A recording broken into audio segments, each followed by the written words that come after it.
So the next topic that we'll be looking into is image overlay. So image overlay basically involves laying one image over the other, wherein at least one image is transparent. Image can be made transparent with the help of a channel which is called as alpha channel. So it is also known as the transparency channel. And in OpenCV it ranges from value 0 to 1 and it is a floating data type. So let's see how we can use this in OpenCV. So for this video, we'll be needing this one. We'll try to draw a transparent bounding box over our image. So we have already seen in the previous videos that how we can draw a rectangle, okay? So here I'm taking the image of the moon. Over here I'm just creating a copy of it. Then here I'm doing CV to a rectangle, image 2, which is this one, which is exactly same as this one. And then here I'm giving the dimensions. This is the position of XY axis, okay?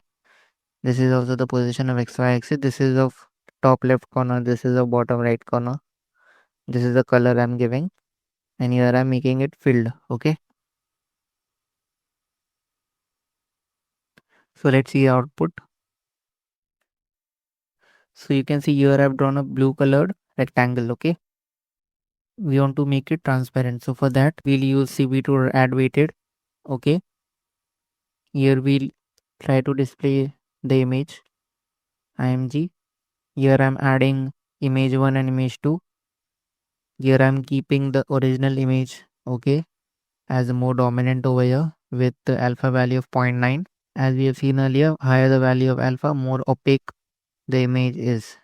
Opaque means less transparent, okay? Opacity is the opposite of transparency. So image 1 is less transparent, image 2 is more transparent. The image which is having the bounding box, okay?